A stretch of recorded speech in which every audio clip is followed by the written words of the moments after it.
what you see is the industry was all aligned around the business model, which was really tailored to the ultra wealthy. Fidelity doesn't want a large number of small accounts. They want 6 and 7 figure. They want billion-dollar accounts are now what's going around the industry. Hello, fellow data nerds. My guest today is Adam Nash. Adam is the co-founder and CEO of Daffy, a fintech platform for charitable giving. Prior to Daffy, Adam was the CEO of Wealthfront. He was the VP of Product and Growth at Dropbox, the VP of Product Management at LinkedIn. He's also an adjunct professor at Stanford teaching personal finance. Adam, welcome to World of DaaS. Auren, glad to be here. Really excited. Now, you wrote this super interesting blog post 5 years ago called Fintech 2025. We're almost 6 months away from that happening. And you wrote about 5 major trends that will dominate fintech for the next 5 years. So now that we're very close to 2025, how have those trends fared so far? Boy, 2025 seemed further away in 2020 than it does now. I think I was right on the trends, and I think I was just too aggressive as usual about the kind of movement of the market, some of which, of course, I probably underestimated how much dislocation would happen in the venture community post-pandemic.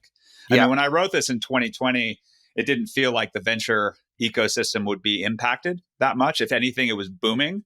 But obviously, with the change in rates and the entire environment, I think some things have slowed down. But the trends of fintech funding in general has really kind of come off the cliff, right? That's right. And I think it's coming back, but I think it's been a rough couple of years for a lot of founders and teams to kind of right size. But the trends that I identified, I mean, you remember this too, Auren, is just, a lot of it was the lessons that came from the transition from Web 1.0, which kind of ended with the bubble bursting, and then what gave birth to Web 2.0. And I was thinking about what we just went through as kind of a Fintech 1.0 cycle. Yes, I know there was Fintech before, but, call it Fintech 1.0 is saying like, well, what changed? And the 3 that I picked up on that I'm still a big believer in is that one, that, a lot of the products in the first wave of Fintech were very derivative of real world products. We just moved them online. And so I was looking could trade stocks with your broker or on the telephone, and now you can go online and do it or something. That's right. And so looking for novel features and products that couldn't exist before you moved online. The second trend was moving away from just every product being focused on millennials to basically focusing on other generations, right? The pandemic accelerated tech adoption. Everyone got comfortable doing things remotely. Even my parents who are in their 70s, right, deposit their checks and run their business mostly online now. And so was looking for that. And then, of course, third, really looking for multiplayer products, moving from single player. I think one of the big differentiators you get online is that it's meant to connect people, not just information and products and services. And so we saw this with Web 1.0 to Web 2.0, but I've been looking a lot for fintech applications that uniquely involve multiple people. I got a taste for this at Wealthfront, of course, because obviously when you're talking about financial advice, you tend to be talking to a household, which is more than one person, not just a single individual. Multiplayer at least means like could be 2 people or something like that rather than 1 or something. Yeah. But I think there's an exciting ramp. I mean, most financial institutions are still locked into having, it's a single account, individual account, or a joint account. Maybe it's a fancy thing like a trust account, but native services and features that tie people together I just find very interesting. And what's I think a good example of like a multiplayer, something multiplayer, which is more than 2 people in the fintech world? Yeah, so I think there's a bunch of examples, and you see them across the space. Obviously, anything that lets people talk and communicate and interact with each other feels more multiplayer. You're obviously seeing that around stock trading. Yep. But like, I'll give you an example. One startup that I love, the feature they launched was, hey, there's a lot of people who have older relatives or parents or grandparents, and they're always worried about them financially doing something with their money, getting fraud talked into something. What if you could install an app or a service where it monitors that older member of the family's accounts, and if anything unusual happens, you get a notification, right? Yeah. Okay. Got it. What a fantastic product. It's not totally obvious why that wouldn't fit in the existing world, except the entire existing financial services industry isn't structured to connect people that way. And so, I mean, Daffy, my current organization, of course, built this in from the get-go, right? Giving is naturally a little bit Like she social, could right? share, okay, I gave to this charity, share it with the world, share it with a small subset of people, share it with whoever. Or well, let's get a goal together. Let's try to get $20,000 to this organization. So, back in the day, you'd have those like thermometers and stuff. That's right. Donor advised funds have been around for decades, right? Almost 80 years, and yet they're still treated almost like bank accounts. One of the most popular features we rolled out this past year has been campaigns, so that anyone with a donor advised fund can actually run a matching campaign, right? Dollar for any charity they want to Oh, that's support. cool. Got it. Okay. And so that's a classic example of campaigns have existed before, donor advised funds existed before, but in software, you can bring these ideas together and actually create new experience and new ways to give. So our members love it because, Auren, if you wanted to donate a certain amount to charity, instead of donating to charity, you could say, oh, I could double the impact by running a campaign, right? Instead of Yep. giving $1,000, I could do a matching campaign and raise 2,000. Yeah. And so our members love it. It brings more people into Daffy. They connect around causes and organizations they care about. So I think that actually these are the types of features we're going to see more and more of. But I just want to have a little humility here. I think it's going to, maybe not 2025, maybe 2028. I think it's going to take a few more years for this to roll through. But I'm already seeing it in the seed stage, Series A community What are of some features. other, like, if you had to predict now 5 years, 2030, Fintech 2030, what are some trends that you're excited about that that haven't yet taken off? Well, I'm actually going to sound like a broken record here because I've been talking about this more for 10 years. I really do think there is some demographic influence on financial services. Most financial products tend to be pretty sticky. It's a Yep. trust-based business. People don't like to shift it around. And so I think what happens when you have a generation like the millennials rolling through that's so large, you have this huge supply of young people who don't have that brand affiliation. And to the Clay Christensen example, they're not the best customers of the existing firms, right? They don't Yeah. have as much money yet, et cetera. And so you get a lot of point products, which is what we saw in this last boom. One-off, this is a better bank account. This is a better spending card. This is a better investing account, a better advisor. What happened when this happened before in the 70s and 80s with the baby boomers coming through, and you saw a lot of new brands come to the fore, old brands reposition. But then what happened the next decade is as the boomers aged, you started seeing consolidation, right? I want to get all my financial products and services from one area. Yeah. And so now we've seen new entrants really get to amazing scale. I mean, we have fintechs with millions of customers, right? I was on the board of Acorns for 6 years, right? Millions of people are using Acorns to make their financial life better. Coinbase has tens of millions of customers. Robinhood has tens of millions of customers. And so if you follow the pattern, which should also happen in the next decade, is some of those new entrants are going to become the new Fidelities and Schwabs and Vanguards, anchored around these large customer bases that they already have who trust them. And some of the older incumbents aren't going to make the transition. They may merge or get acquired. There may be different aspects, but I'm expecting that kind of consolidation phase to happen, at least at the very high end. And I think we're going to see a lot of the new players play a role in that. In the fintech or financial services, not just fintech, financial services companies that are focused on consumers, that are working with consumers, very few of them have high market share. Most of these industries are quite distributed. They're quite diverse. Even banking, like no one has 20% plus market share or something. Lending, you just go through the list. Whereas on B2B, you have a lot of maybe services that could have, 40, 50% market share. Maybe Visa being like the one exception to all of this. Like, why is that the case? Why, at least in the US, why is there not as much concentration like there are in some other industries? Well, I think there's a number of reasons for that. But I'm glad that you brought up the United States. I think the United States is a bit unusual Yeah. as a market. Most countries find it very convenient from a regulatory and kind of governance standpoint to have a very small number of very large institutions that Yeah. Some of effectively them work. just have like 4 banks and That's right, everyone three or banks four on it. banks, Yeah. most Yeah. Yeah. countries where there's We clear have number like one, 3,000 banks or something. regulators work closely with them, policymakers, they want to see something happen. Some of the stuff happens, explicitly, some of it happens kind of implicitly.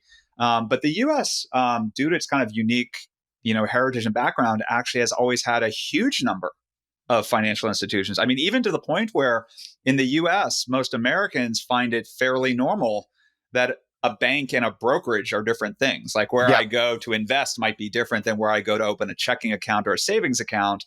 Whereas in the rest of the world, most of that regulatory structure has pushed all that together into several large institutions. Some of that is happening in the US. The big guys really are getting bigger. Yeah. But I think the reason there's so much opportunity is, frankly, it's just the market is incredibly large. It's very liquid and it's trusted. Remember, money is a trust business. The amount of anxiety that the average American has about opening an account or using a new provider is actually quite high compared to most countries, right? Their willingness to try something new, to open a checking account with a new brand that they've heard about from a friend, et cetera. But this goes back into the history of, if you go across states and localities, of the US having not a couple dozen banks, but thousands, and constantly new banks, regional banks, right? New services, new advisory. Every time there's innovation in financial products, you get new entrants, et cetera. If you're enjoying this podcast, please sign up for our newsletter. Go to worldofdas.com. The link is in the description below. Now back to the video.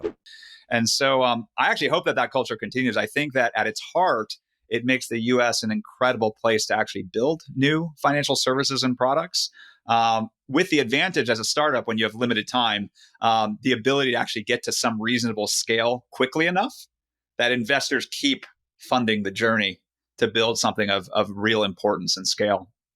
Now, in the fintech sector in the 2010s, we just saw this kind of like big unbundling you mentioned earlier, where there's like, Robinhood for stock trading, Affirm for point of sale lending. We've got Coinbase, Chime, Stripe, like all these different like companies that are like focused on very, very, very specific things. Are we going to have a rebundling at some point? Or what does this all mean for both the startups and the powers that be? It's actually very interesting from my point of view, because in some ways, I think we're going to see a split. It's not going to be a single distribution. It'll be a little bit bimodal.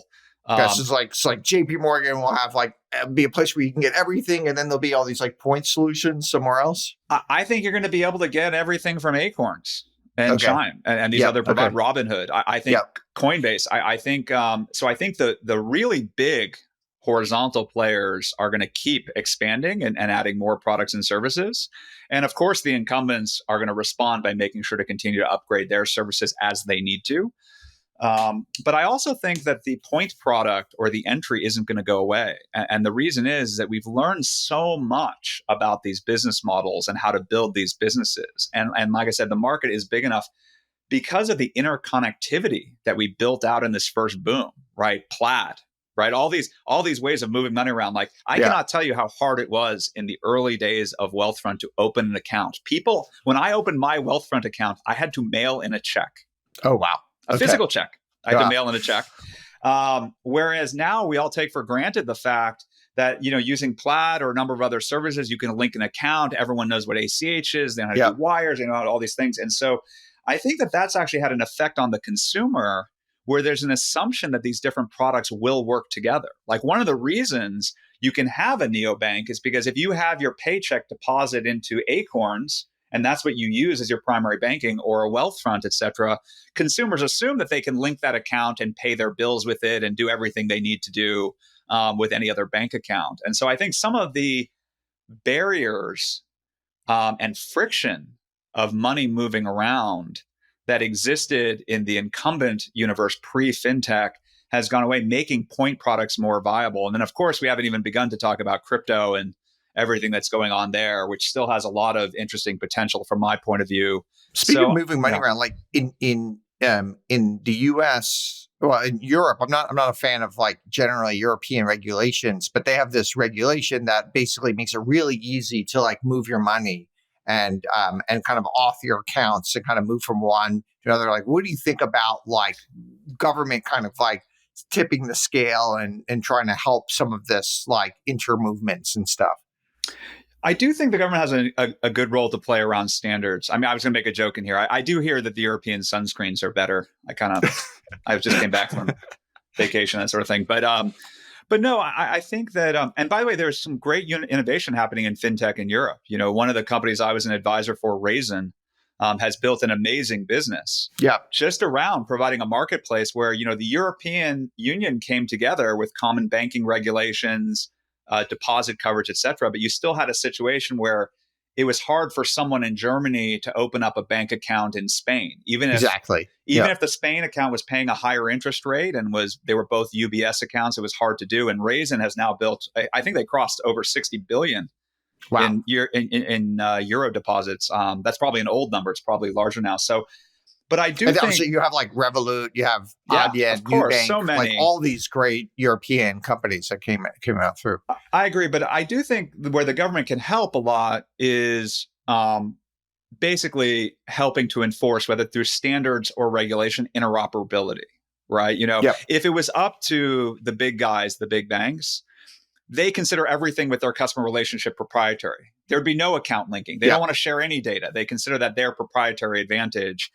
But that's very anti-consumer, and it makes it very difficult. You get trapped in these services. And so I think an incredibly positive role for government and regulators to play is to ensure that for moving money around, for customer information, privacy is important, security is important.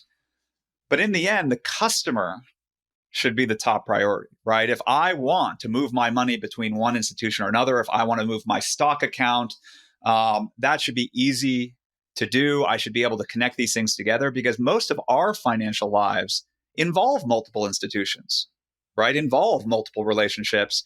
And I think the government, by making it easier to do that and have transparency into where your money is and how it's moving and making it easy to do, they build trust in the system, right? I can trust providers more, and it makes the market more competitive, right? So you don't get incumbents basically just collecting rents off the fact that they come in with a teaser rate, but never, or to keep the rates lower than they should, or all these other types of things. I wish it was just the teaser rate. I don't think it's a teaser rate. Yeah. I still, I have accounts at big banks. I have accounts at a lot of different places, and there are still bank accounts paying 0.01%. Correct. Most checking accounts still today pay that. That's right. Why? What is there? Because they want to keep the money for themselves. That's it. In the SVB world, where one of the things that I don't think they appreciated was how easy it was to move money, especially if you're a business. Like, how should these companies now, like, how do they need to start thinking about that side of things? Because it could be good. You could be the beneficiary. Certainly, like in that case, the fintech, like Mercury, was the beneficiary of the money movement. But it also, it could leave you very, very fast if people lose trust. Yeah, no, I think this has existed for a long time. The great thing about working in financial services is that money's been around for a while, and there's plenty of incentives for people to figure out how to get customers and build a business and build products. So most products and solutions or ideas have been tried in one way or another, maybe not with modern technology or capabilities, but have been tried. But yeah, I mean, everyone's already known. Going back to even the early days of the internet and online banks, the idea of hot money, of like, if you offer an account and you play the high interest rate game, that, if you acquire those customers, they can leave just as fast as they came to you. Someone else offers 0.1% more and they go. So, and retirees were actually famous for this. I remember my grandmother sitting out, like literally in the 90s, and how quickly that, if you're over 70, you don't have as many penalties for moving money out of CDs, et cetera. And so the ability to kind of hot shop and just, you're retired. What else are you doing? Yeah. So, totally. So my grandmother would do this. Couple points. But I do think there were lessons from the SVB thing and moving money around. I think there's lessons for new entrants as well as incumbents. For incumbents, I think they need to recognize that customers and money can move faster than they think. And so they need to focus a little bit more on their customers and the features, and not rest on the laurels of basically friction and the fact that people historically have not moved accounts so readily, because now they will. And even if they don't move the account, moving the bulk of the money is effectively the same thing. Right. So you know this from SaaS, like in churn, there's like hard churn, which is like, I want to close my account. Right. There's a softer churn. Well, I kind of downgraded to the free tier. Yeah. Or I'm not using seats. it anymore. Yeah, exactly. Yeah. And so I think that the existing industry would be wise to not just assume that they're safe, that this is actually an indicator that money and people can move faster than they thought. And I think for new entrants, I mean, I'll tell you as Daffy, it's a gift, right? So one of the things I got wrong with our launch, we launched about 2.5 years ago. And when we launched, there was no way for people to just move money from an existing donor advised fund to Daffy, right? Because we didn't know how hard that was to do. It turns out it's very easy. You can go to any DAF and just make a grant. You have to move all of it. You know, if you have a Fidelity charitable account, because you just make it's one charity to another, right? Yeah, you just make give a it grant to that charity. And so we quickly in the next sprint got that feature out. It's actually turned out to be because a lot of people look at their existing donor advised funds. If you have a donor advised fund at Vanguard, you know, at Fidelity, and you're paying 60 basis points. Yeah. I mean, if you have a $100,000 account, you're paying $600 a year. Yeah. That's money that could go to charity, right? Like, you know, Daffy's less than half price. We're $20 a month, flat rate. Yeah. So actually, I think that, you know, by the way, why does, like, I mean, I know why Fidelity, they always charge all this stuff, but Vanguard, Vanguard is so well known for, and Vanguard does, like, they really do treat consumers so well on pretty much everything except for the donor advised fund. Like, why haven't they gotten shape on that? Listen, I love Vanguard, and like a lot of people, it was actually one of the great things that happened when we launched. Felix Salmon, who's a famous columnist, brilliant guy, loves Vanguard. He was even shocked. So when we launched, he ended up writing a piece about when is the startup 13 times cheaper than Vanguard. You know, the kind of the best coverage. But the reality is, part of it is because I think Vanguard is actually getting to the truth of the matter, which is that for Vanguard, one, right, this is not where the next $1 trillion of assets is coming in. They've gotten to such a scale, right? Like they have to be thinking in trillions and tens of donor advised funds is a rounding error to Vanguard. And, you know, and so there's a certain scale and focus thing that happens with even the best organizations that are large. But the second reason is these organizations, particularly donor advised funds, have not invested in technology. Right. I see donor advised funds that manage billions of dollars, but they have teams of hundreds of people doing email, PDFs, doing concierge service. And so a lot of that fintech automation, a lot of that ability to do things in software instead of human, I don't think these donor advised funds like Vanguard are minting money or, you know, the profits. I think that they are trapped a little bit where they built a product for what they thought was their best customer who had a lot of money. Right. They are delivering value. Right. And so they built out concierge service instead of building out software. And so like when I look at Daffy, a lot of people ask me, you know, how can you afford to do what you're doing? Right. You know, $3 a month, our base account, we're free under $100. And like I said, our high end is $20 a month. When I look at it as a service, I mean, I think there's a lot of consumer fintechs out there that would love to get $20 a month. I mean, think of the range of services. Like $20 a month is in software is an amazing subscription. $20 a seat per month. Yeah. You know, so I'll do that all day long. And for us, it's, you know, mission oriented because for us, the ability to offer the service lower cost means that not only we can open it up to those 60 million households across the US who give to charity every year, but it also means more money for charity. Right. That lower fees means that money is sitting there in accounts that can compound, that can be given to actual operating charities who are doing good with it. Now, I have a donor advised fund at Daffy, but before that, I had a donor advised fund at Vanguard. Like I've had one, but so many people I talk to don't have a donor advised fund. It seems like such an easy way. I mean, for giving really anything to charity at all, it's a great way to like manage it and kind of like, because there could be certain years you want to get more like and it just kind of like helps you, you know, keep the flow going, et cetera, from like a tax standpoint. Why do so few people use a donor advised fund to begin with? Well, this is going to sound counterintuitive, but it's something I tell founders, you know, when as an investor, and it's something that I believe strongly. The problem is the business model. I mean, you and I both know we've been around software long enough. We remember when it was packaged software, right? The amount that Adobe actually cared about how many people were using Photoshop versus buying Photoshop. Like once you bought the box for $6.99, like Adobe got their money. Their biggest question was like, all right, can I upsell the next version? once we moved online to usage, right, SaaS pricing made sense, right? No, they're paying every month. We better be earning that value every month. In donor advised funds, the business model is a percentage of assets. It's AUM, and it has been for decades. But And so that's as still like, I mean, it still made sense prior to Daffy for people to have a donor advised fund, yet still so few people did it. but Why is that? who would tell them, right? So financial advisors would tell people to Yeah, get a a donor financial advised fund. advisor. Yeah. But who has a financial advisor? You have to have more than $1 million liquid net Yeah. worth in most cases, maybe more. An accountant might tell you if you had a good accountant, but most people just try to get their taxes done. And so the reality is, and the institutions wanted larger accounts, right? That's what they want. Like Fidelity doesn't want a large number of small accounts. They want Yeah. 6 and 7 figure. They want $1 billion accounts are now what's going around the industry. And so what you see is the industry was all aligned around the business model, which was really tailored to the ultra wealthy. And so I think most people just didn't hear about it. But you're right. I agree with you. The reason we built Daffy, and I'm a big advocate, whether you use Daffy or any other provider, if you give to charity on a regular basis, right? If you give to your church or synagogue, your kid's Yep. school, an alma mater, a cause, having a donor advised fund, having a separate account, tax advantaged for charity, it's like having a tax advantaged account for retirement or for college savings. It just makes a lot of sense. And then once you have one, you start discovering like, oh, this is so useful. I have one place for all my donation receipts. I can set up recurring donations for the organizations I care about.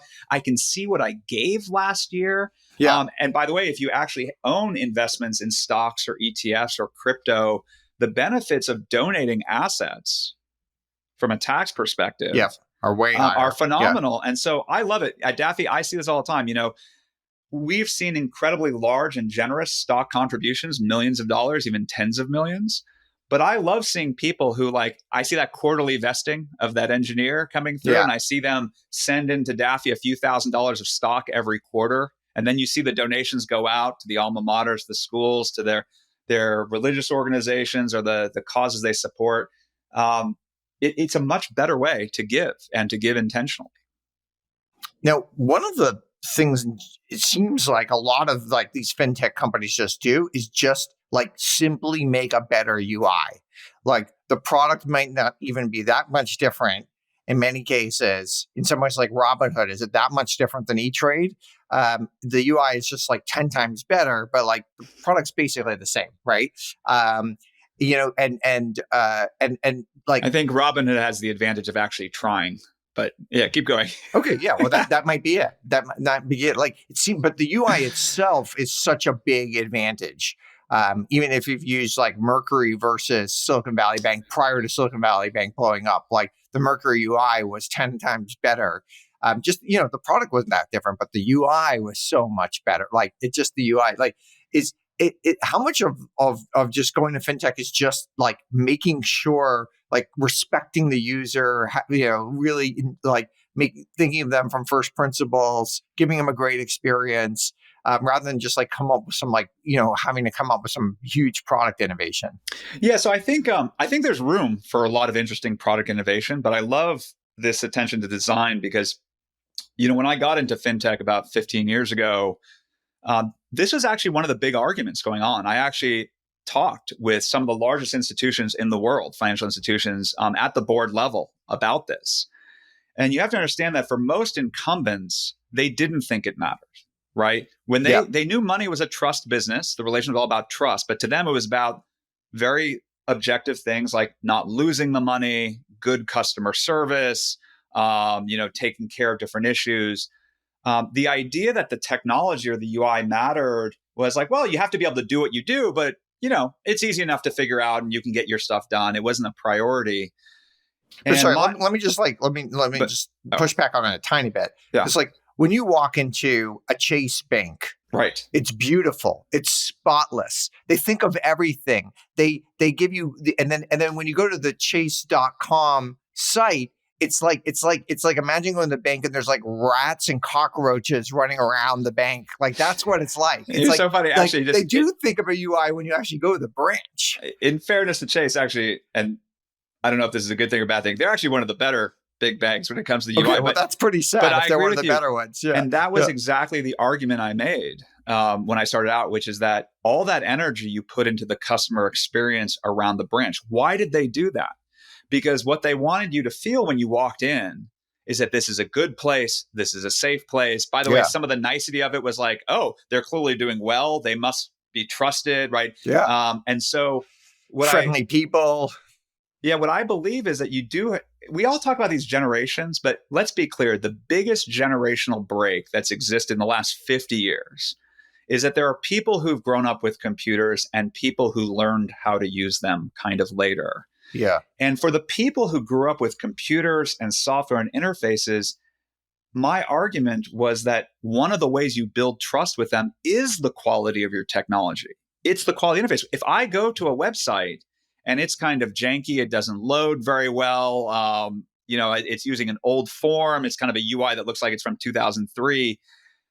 I'm sitting there thinking, like, if they can't build a good website, how do I know they're going to handle my money well? Like, Yeah. what are their priorities? Maybe I shouldn't be using this product. They obviously don't care that much. Whereas when you go to a high quality modern product, modern UI, you go, oh, this works. This is safe. I can see why millions of people use this product. So I agree with you, Auren. I think that this was something that the existing industry missed. And then I think about 5 to 7 years ago, the large incumbents, at least some of them, got the message. And they said, oh, this actually does matter for this younger generation. When they come in and see bad technology, they worry about all of our service, right? How do they know that they can trust us with their data? How can they trust it with their money? Like, how do I know that if I have a problem, there'll be someone to talk to, right? Like, they were so used to things like phone service and fax lines, the idea of like, wait, I go to the website, like, I have a problem right now. Can I get an answer to my problem? Call back on Monday at 8 Yeah. a.m. is not a great answer. So I do think that there's, I love it as someone who has a design background. I actually love seeing the renewed emphasis in finance in general around UI, but And to me, not as like much as it could be. it doesn't make as much because the financial world is, as we mentioned before, it's so competitive. No one has a lot of market share. There's no dominant monopoly and so easy to move. And so yet they're not really fighting for their customers. Like in certain cases, like Salesforce, like their UI is atrocious and it's horrible and it's slow and they don't really like care about the individual salesperson in some ways. It's like you need like 16 clicks to go do something. But like they have a monopoly kind of, so like it doesn't matter. Like it makes sense. Or even where you used to work, LinkedIn. I don't want to like throw LinkedIn under the bus, but it's like terrible. It's so slow, but they have a monopoly. So like great, like makes sense. Like don't invest in UI when you have a monopoly. But like these other banks, like they're fighting for people. You think it's like super competitive. I don't understand why they don't make the investment. Well, I think there's a couple reasons, but I think you can look to tech for different examples. And I'm going to ignore the bait on LinkedIn right now, just because there's stories to tell. But no, think about even in tech, the differences in strategies, like the difference in strategy between an Apple or a Google or a Facebook, et cetera, and how they think about these things. Yeah. There are companies that focus on market share, the most users. There's companies that focus on usage because that's their business model. There's ones that actually focus on profits, right? Making the most money. I mean, actually, I will tell you, as someone who was there in the late 90s when Apple almost died and Steve came back, that actually Apple explicitly stopped focusing on market share and more focused on profitability. In financial services, the banks are filled with incredibly smart people, as talented as anyone in that industry, who know the numbers, the dollars and cents, and they focus on profitability, right? So even that framing around market share, you get more of this leverage of what exactly business are they trying to build? And their timeframes are not necessarily very long, right? These are public companies. They're looking quarter to quarter. And so, frankly, I think when a lot of these design decisions come up, they end up with this decision of like, oh, we could spend a lot of money rebuilding this product. And by the way, it's that very product hard to do on the back end has to interface with 40 patched together systems because the bank acquired COBOL, 30 other right? banks. All these other compliance things from historical things, operational flows, et cetera. It's a good and point. So the cost of that, I mean, I will tell you, I was always very proud, and once again, I don't mean to bring Wealthfront so much into this, but I remember talking to a large institution when I was early at Wealthfront, and we had raised, enough seed Series A money where we had spent millions of dollars building out Wealthfront. And we got asked, we found out that one of the incumbents had figured out that to build something equivalent to what we had launched as our 1.0, the MVP, not even where we were at, they had internally scoped that project as costing over $100 million and would take 3 years to do. Yeah, And of so I think course. Yeah. sometimes when we look at these decisions, we take for granted in tech our assessment of what's easy, what's hard, what's expensive, what's not expensive, and what impact it'll have on the business. It can be a very different frame than an incumbent who is saying, well, we could do this project, but, we've done the analysis and it'll only bring in this much in incremental revenue or profit versus this other thing that we could do. But I do think it's short-sighted. I do think we're in a world that's increasingly virtual, is increasingly online. And I think the companies that are not building core competency around design, UI, quality products are going to regret it at different points when they have to face a fierce competitor who has that expertise. Yeah, even like Stripe and their clients are developers. But if you go to their API docs, they're beautiful. Like they're so well done. Like they even think of that. Like we're going to make for the developer, a great experience. Well, like I said, it's very interesting. But like I said, I see this in tech too. You see technology companies where what they push through in design and what they push through is really to the limit of what they can justify. Yeah. Right. And then you have founders and you have companies that are like, no, there's a quality bar. It's subjective. I love talking about this, by the way, because having worn both hats, the engineering world loves decoupling. It loves decentralization. It loves not having dependencies so people can just build, because the best software very often gets built by 1 or 2 people. Right? Yeah, that sounds, of course. Design requires taste, right? There's curation, there's editorial. It's not about it all being good ideas. It has to make sense cohesively together. And so design tends to want a tastemaker, some unifying factor through everything. And this is one of the things that to me makes software so exciting, is because you have to bridge those two worlds in product, right? The engineering world that wants it distributed, separated. And then the design standpoint says, yeah, it has to make all sense together. It actually has to solve the customer problem, be intuitive, and ideally be delightful for them, be something that they irrationally love to use, not just rationally. So it's a hard bar to clear, but that's what we fight to do. You're a long-time product management person. Yeah. There's sometimes a tension in product between like what the data says and what the anecdote says. Like, how do you navigate that tension? Oh, I love this question. Yeah. This is and this is part of the product talk I normally give. I think at the top of my X account, you'll see it pinned up there. I have a talk about being a product leader that I gave a few years ago. But it's very tricky to navigate that tension, and that's because they're all different ways of understanding your customer. I mean, any company, you have all these different funnels. Everyone wants to say that they're the voice of the customer. It tends to not be one voice, right? Yeah. Like every click, every data element that's left, that was a human that did that. Why did they do that? When did they do that? Customer service messages, who's having problems? Market research is telling you about your non-customers. You have, user research. You have salespeople out in the field. You have all these different inputs. And so what I tend to look at is I look for hypotheses, and then I look for some form of validation, right? So I'm a big believer that any input can be an insight for a new hypothesis, right? It could be from the data, right? I've seen growth. Yeah. Product managers, engineers, analysts say like, hey, it looks like we're getting a lot of drop off here. Like that seems like a problem. Like data can be the insight. Customer service can be the insight, but it can be user research. It can be market research. It can be qualitative, right? You could just have a conversation with someone and it strikes you, wow, that is really broken. I get it now. I didn't know that was a use case. And so what I always look like is for one team or one function to come up with a hypothesis. And then I look at all the others to say, is there any validation of that somewhere else? If I get a qualitative hypothesis, like an anecdote, interesting. Do we have any data to support that? If I see a data insight, I then go to the qualitative and ask, what would explain this pattern of behavior? The data rarely gives you causality. It doesn't give you intention, but data can tell you something is happening reliably. Yeah. And so to me, I actually think it's I actually feel spoiled because I remember in the early days how little data we had and little customer insight we had in the 80s and 90s. And so to me, it's like, wow, we have all these great sources. So for me, it's all hypothesis testing. You can get an insight from anywhere. It can come from any team. If it's qualitative, get a quantitative validation. If it's and vice versa. What do you think, what are kind of like the big non-obvious mistakes that big like product managers make? I think there's a lot of them. I think, the biggest, what's the biggest? There's so many mistakes product managers make. I mean, this is, Sure. Yeah. you're putting me on the spot to rank them all. I think it depends because product managers tend to come from one of three backgrounds. They tend to either have kind of a technical engineering background, Yep. very quantitative, or a design background, very qualitative, et cetera, or a business background, right? What are we doing this all for? And the best product managers find ways to shore up their skills in the other two. In fact, some of the best have done multiple roles that way. For sure.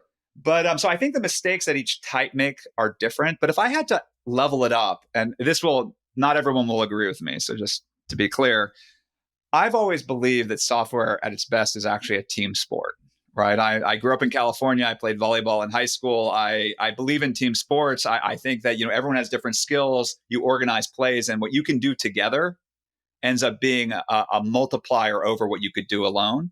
Yep. And so I think that the biggest mistake that product managers make is they think they're managers instead of what they really need to be, which is leaders. You have a team with different skills and different backgrounds and different insights, but they're all brilliant. They all want to win and do the right thing for the customer.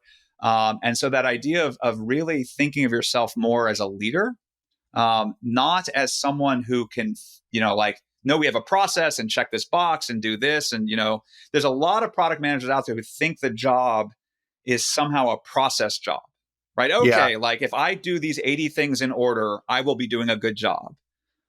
That's not actually the job, right? Product is one of the few roles where I believe firmly where you actually get judged based on the results. And by the way, even the best product folks don't bat 1,000, right? And when we can talk about, batting average versus slugging percentage for the handful of people out there who still love baseball statistics. I still love baseball statistics, but there's only 4 of us left. I know. Actually, it's funny, but it's a great analogy. But so I think that when I see product managers, like when I was at Dropbox, I gave this talk about how to think about risk and how to manage a team, et cetera. But it was really around very basic things of one, making sure that your whole team is aligned. They know the strategy. They know the priority. They know the goals. There's a reason why you're doing this project. Does everyone understand it?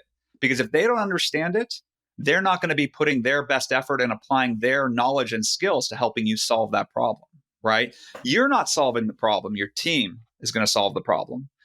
But then second, I think the big mistake they make is it's not a job that's meant to be an E for effort. It's not just going through the motions, right? Like if you are a product manager, if you're the product leader for the area, in the end, you have to make sure that what you're building fits into the overall strategy. You know what the goals are, how it's going to be measured, because you are going to be the one the day after you launch where people come to you and say, hey, did it work?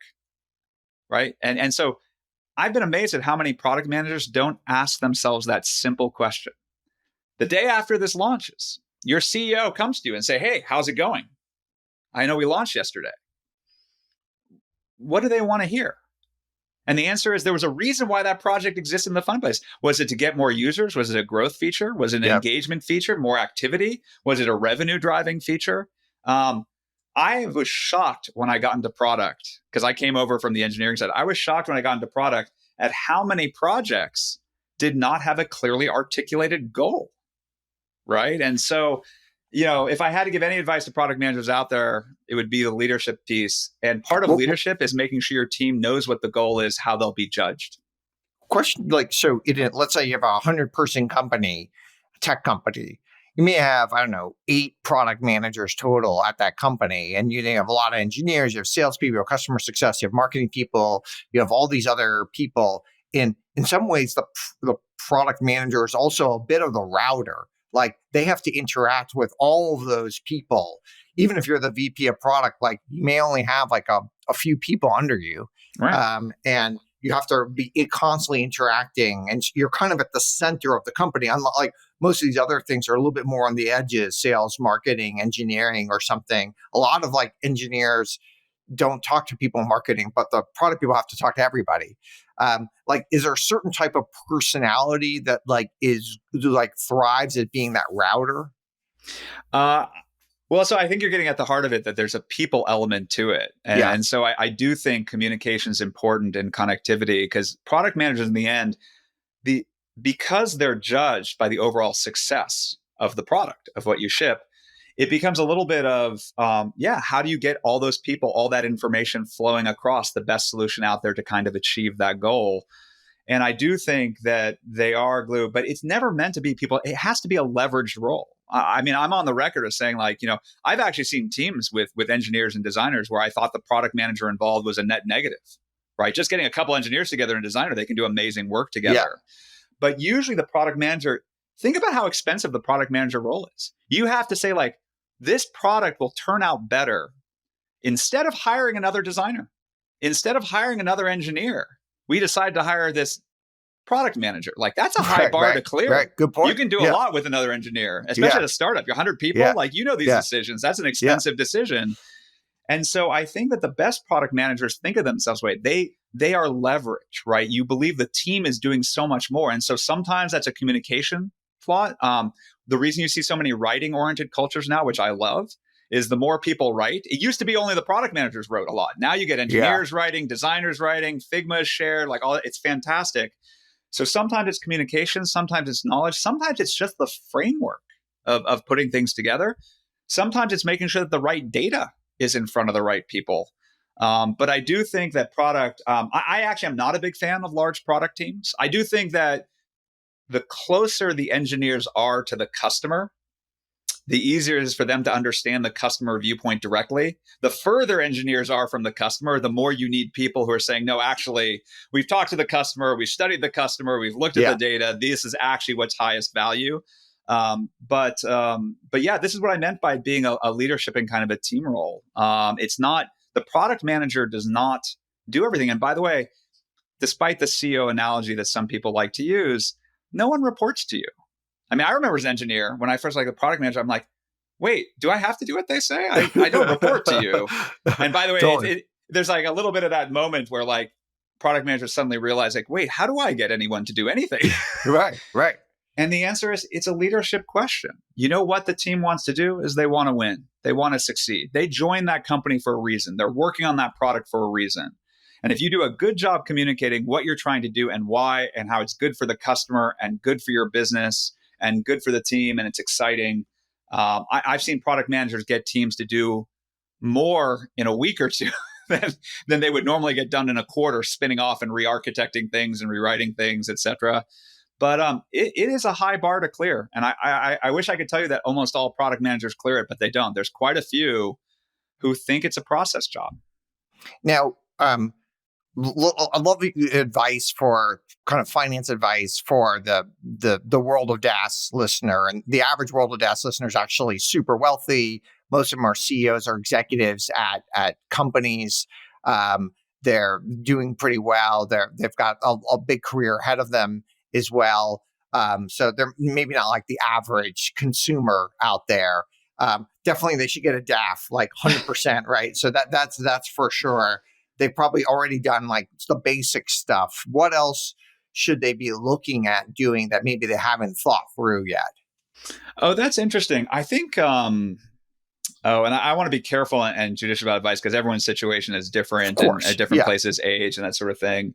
I'm glad you mentioned the donor advised fund. To your point, I've been surprised at how many very educated, intelligent people don't know that donor advised funds exist. At the end of this podcast, all of them are going to say up a donor advised fund. Yeah, like that's 100%. If they haven't done it, they're going to do it for sure. Like that's table stakes. Yeah, table stakes. But I think in general, I actually back up to the basics, which is I actually come from the point of view around money that money is rarely the goal. It's a means to an end. Yeah. And I think that not enough people actually take the time to think about what life they want to have, like what their priorities are. One of the I've been married more than 20 years, but one of the reasons my wife and I have done well together is we talked early about the life we wanted to have, and we decided we wanted to build it together. And there's an alignment. And by the way, even when it comes to money, every year in the summer, it's actually coming up in August, we go through all of our finances and look at it together. And we talk about what happened in the previous year and what stresses and strains might happen in the next year. Why August? Is this because that's when you're about to do your taxes or something? Or why? No, it's just a slow time. It's It's just just a an slow easier time. Okay, time to got do it. it. Okay, okay. It turns out, there's a lot that happens. A Yeah, lot of yeah, errors. yeah. Um, uh, but So it's like a marital board meeting so I you think, look, have? if I don't know if it's a board meeting, but I think allocating time. If you are married, if you have a partner, etc., Yeah, you'd be shocked at how many people do not have an open relationship, transparent relationship around money. Right? They'll talk about all sorts of other things that are yeah. serious, That's a etc. great idea. I mean, my wife and I should do it. That's a great idea. And it's not a hard thing to do, and I think it builds trust and actually gets you to the real questions. I think that the next thing I would probably recommend is on goals is remember like there is prioritization. I mean, I'm a product guy, so I'm going to tell Yeah, you, everyone wants everything. I get it, but in the end of the day, I think I was very influenced. There are some theories around risk and finance that are not based on volatility. They're based on kind of the human thing. Where will your regrets be?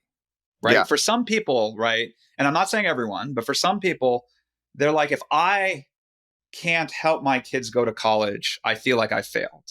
yeah, Just be honest about that. yeah, Right? Like that's not number go up. That's like, no, there's a specific goal where you're going to be risk averse until you feel like that goal is achieved. And then you're going to be risk seeking. And we all know that one of the problems people have going after opportunities is actually being risk seeking enough to actually put themselves in the position to have outsized success. So yeah. I am a big believer in actually having that real talk about what the goals are and the highest priorities. But I mean, the last thing is just to remember it's a little bit of humility. And I know this is really hard because the listeners of this podcast, yourself, et cetera, all very high IQ, all very successful. There's some ranking somewhere. There's some dimension where they're not just 1%. They might be within the 0.1%, 0.01% in the world. And it's very Certainly on hard. IQ, I think our average audience is at the 50th percentile. So Eh, we're not that great on the IQ front, but maybe on the other things we're doing well. Well, Yeah. listen, so like Yeah. I'll just say that actually it can be very hard when you are so good at something. And I know this because a lot of my family, previous generation doctors, lawyers, that sort of thing. These are brilliant people, might know the law better than anyone, might have argued a case in front of the Supreme Court. A doctor might be one of the best in their field.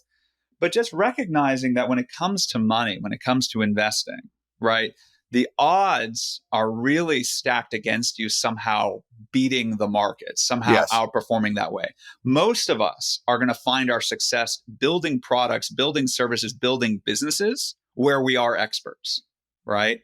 And so understanding that, a lot of the things, I mean, Isaac Newton famously got caught up in Yeah, a of financial course. bubble and speculation, right? Like having the humility to say that I don't understand this enough. The greatest thing that Warren Buffett has ever done around investments at times is to say that may be a great business. It's not one that I understand, or I understand how that's going to work, et cetera. And by the way, this is why he was very late into technology. Having some humility about what you know and what you don't know, understanding where you're going to find success, and then not falling into that trap, that kind of competitive greed trap that it feels like, oh, all these other people seem to be making lots of money for free. I should go make money for free. Totally. Yeah. And realizing that that's more of a distraction than anything else in value creation. I think, look, gambling's in some ways kind of an entertainment thing, right? Yeah, it's fun if you have a side little pool to gamble with. Some people think it's small fun. Piece of your income. Yeah. Yeah. I'm no fun when I go to Vegas and that sort of thing. I like do one bet and that sort of thing. But this idea of to be risk seeking where you have an advantage, to where you actually have information, where you have capabilities other people don't. Financial markets are rarely that place. I mean, I cannot tell you how many brilliant people around the world wake up every morning and their livelihood depends on them figuring out some way to generate a little bit more money than everyone else. And so the idea that in your spare time, you're going to go off and somehow like run the table, it just gets a lot of very smart, successful people into a lot of trouble. And so usually those are the things I talk about with folks. What do you think of like things like, other types of products like a self-directed IRA, which feels like very similar to like a DAF in many ways? There's a lot of similarities to those types of things.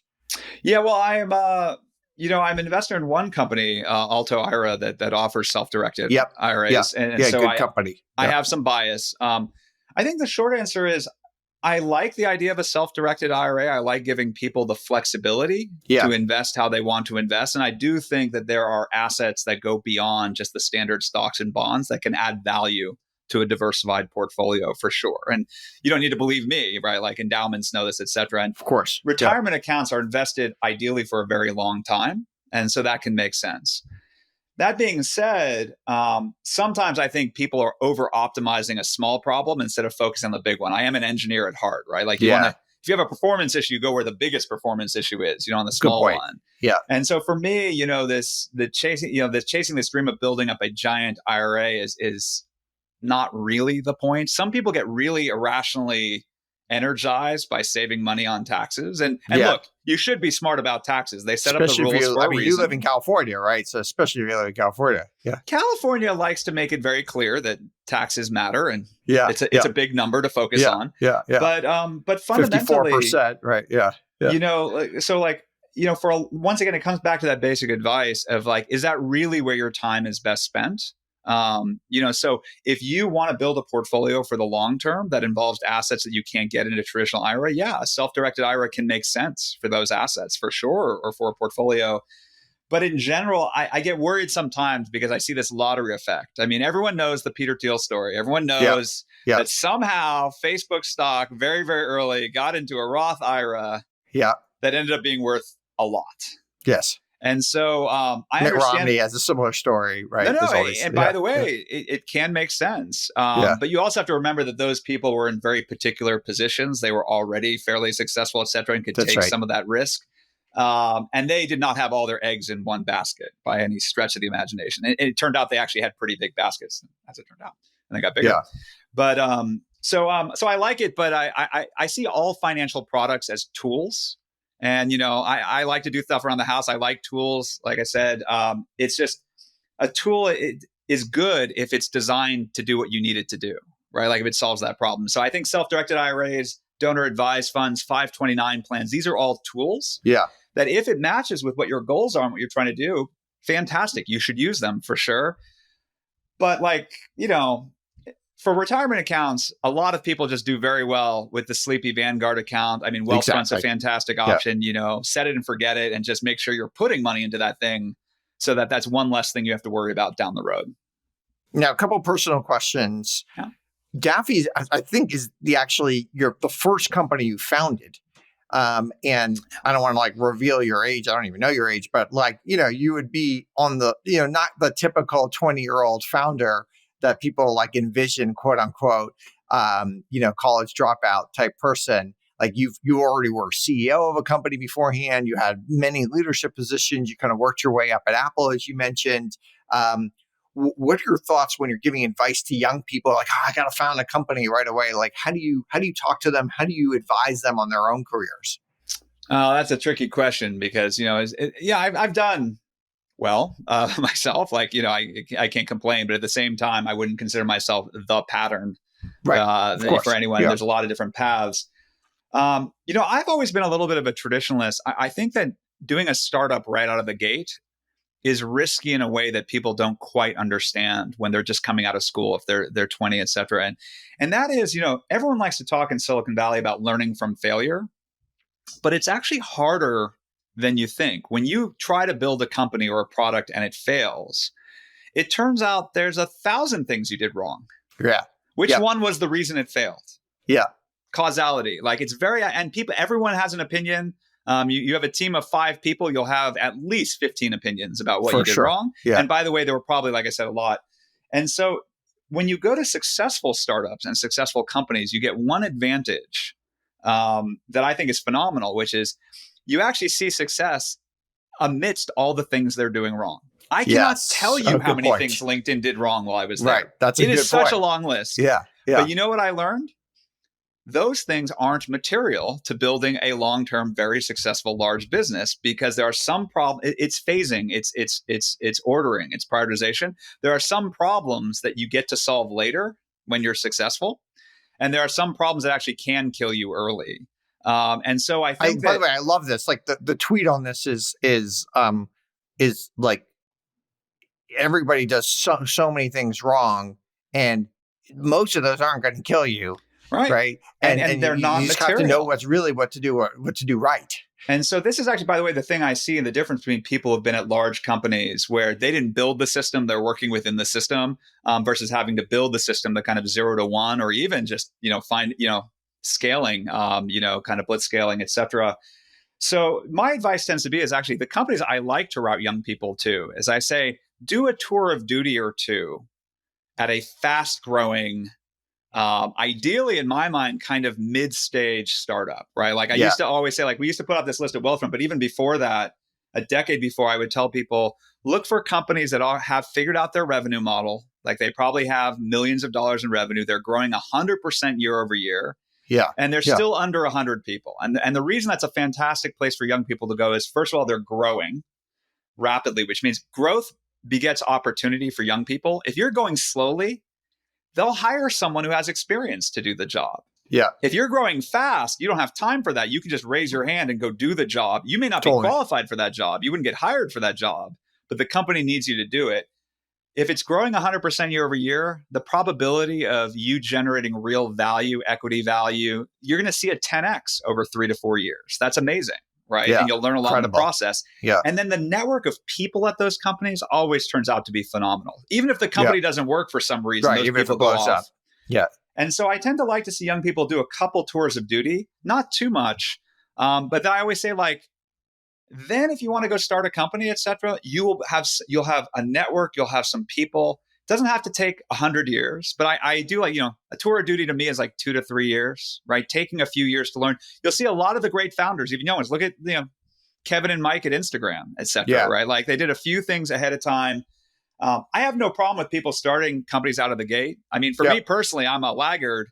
What happened for me is I just get excited about new products and new companies and technologies. I kept getting excited about things that I wasn't the founder of. Yeah, yeah, which is great. Like you don't need to be a founder to have a huge impact. But, once again, speaking to the Daffy founding story, the two big reasons I founded Daffy was, one, I really did want to start something. In fact, I left Dropbox. I actually wrote a post about it where I said, like, no, I'm going to regret not doing a company myself. The bar was pretty high. And I felt like Daffy was something that spoke to me. There was that authentic kind of product founder fit. Yep. And also, I had a little bit of hubris, but the hubris was I wasn't sure anyone else was going to build this.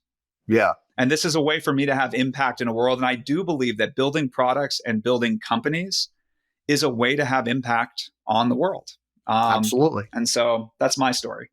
Oh, this is great. Last question we ask all of our guests. What conventional wisdom or advice do you think is generally bad advice? Let me see.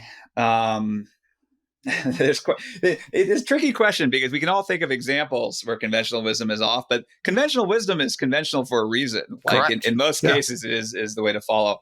I would say that the conventional wisdom I've run into, and maybe this is just the LinkedIn background or that sort of thing, but the most common conventional wisdom I've actually heard, especially for young people, is this idea of they should go off and graduate and do their time at a large incumbent company. That they should go off. A Google or Microsoft. Well, now you say Google. Back in the day, it might have been IBM or et cetera. And these are great companies, by the way. There's nothing wrong with going to them. But this idea that those companies are somehow an unlock code for a successful life, it just depends what life you're trying to build and how you define success. But I think that our system in general over programs people to believe that there's some sort of career ladder. Like, okay, I do this in high school and I do this in college and then I do this, maybe grad school. And then I go to a name brand company, et cetera. It's just been a very long time where that's what careers have looked like. Technology changes too fast. Companies change too fast. Innovation moves too fast. And so I think you have to have a growth mindset. And I think the real danger is when you go to these large companies, there's a lie built into them. And unfortunately, a lot of people learned this in the last couple of years. People think, oh, well, it's a safe job. No, it's not. Yeah, it's definitely not safe. They'll do layoffs in a second. They'll reprioritize in a second. I can't tell you how many people went to large tech companies the last few years and then all of a sudden realized what I learned back when I was in college, when HP, the company that was the original Silicon Valley company and was never going to do layoffs like the HP way, it was never going to happen. In 92 did layoffs. And everyone realized, wow, if Hewlett Packard can do layoffs, anyone can do it. Anyone can do it. And so I think they make a mistake thinking that there's safety there. I think they make a mistake thinking that there's money there. And I think it's actually, unfortunately, one of the places where parents, well-meaning, they just want what's best for their kids for the most part. I mean, I can't tell you how hard it was at LinkedIn. I actually did phone calls with parents. I actually got over it for recruiting. I literally, I would offer to people considering us interns, et cetera. I'd say, hey, by the way, if your parents want to talk, if they don't know anything about LinkedIn or what we're trying to do, I'm happy to talk to them. Some people took me up on the offer, and I will tell you, it really helped because most people, once they learn what new companies are building and who's involved, et cetera, they get excited for their kids, et cetera. Yep. But it's, I do think it's persistent conventional wisdom, this kind of idea of step one is you're going to go to a big, giant organization, kind of do your time, it's safe and secure, and then you'll somehow live your life later. I don't think that's the right advice. This is why I like routing people, like I said, kind of that small, mid-stage, fast-growing startup, 50 to 100 people, 100% year over year. Okay, well, that's great. This is great. Thank you, Adam Nash, for joining us on World of Dash. This is super fun. By the way, I follow you at Adam Nash on X. I definitely encourage our listeners to engage with you there. I've been a longtime admirer of yours, a longtime follower, so I'm really excited you joined us on World of Dash. Listen, Auren, obviously known you for a while and big fan of yours as well, so I appreciate you having me on the show.